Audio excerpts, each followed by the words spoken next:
Assalamualaikum Ustadz, Afwan mau bertanya, Waalaikumsalam bagaimana cara warahmatullahi wabarakatuh. mendakwahi seseorang yang suka meminta uang suap dalam mengurus masalah administrasi pekerjaan di kantor?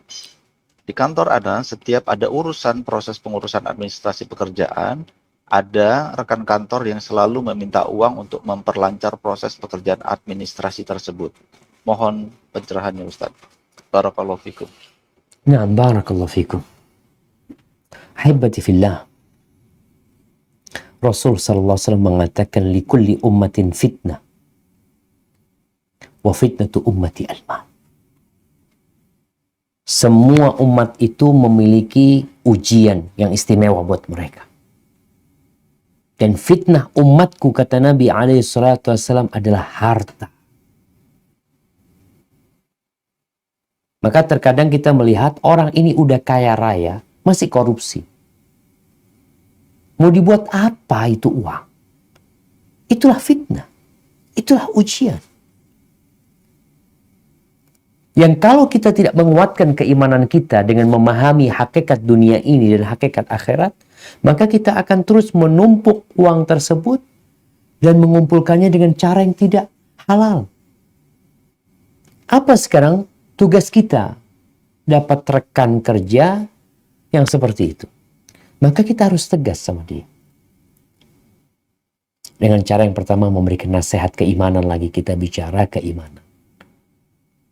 Bagaimana bicara sama dia? Kita ini berusaha untuk tidak mendapatkan laknat dari Allah SWT. Sampaikan kepada dia hadis Nabi SAW. Ar-rashi wal murtashi finnar. Engkau ingat nggak tentang orang yang menyuap dan disuap, itu dua-duanya di neraka. Wah, tapi ini sudah sistemnya seperti ini, udah nggak mungkin ini, itu macam-macam. Kalau bicara nggak mungkin, oke lah. Kita itu boleh menyuap untuk mengambil hak kita yang tidak dapat diambil kecuali dengan menyuap. Memangnya surat izin nggak akan dikeluarkan kecuali duit kita masuk. Ada yang seperti itu, jadi terpaksa ketika itu. Tapi kalau tidak, bismillah, mama harus nunggu. Oh, ini harus nunggu ini. Ana masih ingat dulu, Cak. Ana waktu awal ngurus paspor kuliah di Madinah, Ana ngurus sendiri. Nggak pakai calo waktu itu. Kita mahasiswa, ya fulus juga. Ya seperti itu, alhamdulillah. Ketika kita dipanggil kan, ada interview. Ini mau selesainya kapan? Ada pertanyaan seperti itu. Ini oknum nih. Ada ngomong secepatnya. Oh, nggak bisa nih, ini 3 hari. Kalau mau 1 hari sebenarnya bisa sih. Dia ngomong gitu. Ana ngomong, enggak sudah Pak, kalau 3 hari nggak apa-apa lah 3 hari. Jadi kadang-kala yang menyebabkan suap menyuap ini, yang pertama, karena kita ingin mengambil yang bukan hak kita. Itu yang kedua. Yang pertama. Yang kedua, karena kita ingin dicepatkan.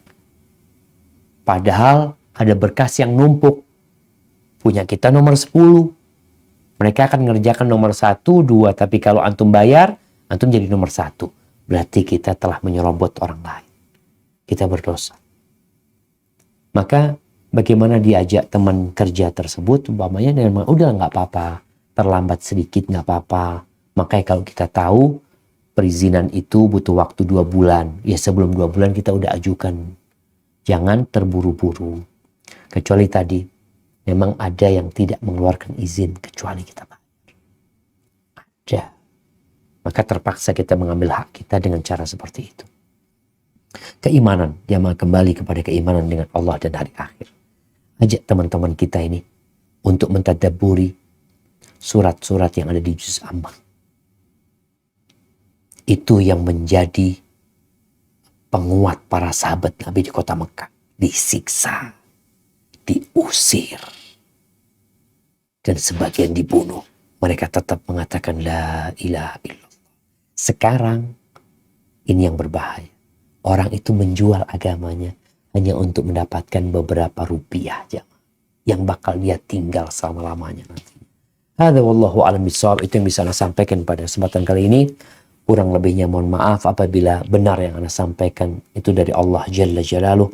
Kalau ada yang salah dan kurang berkenan itu dari diri Anda pribadi. Allah dan Rasulnya terbebaskan dari kesalahan itu. Wallahu a'lam bishawab. Anda kembalikan kepada pembawa acara. Jazakumullah khair.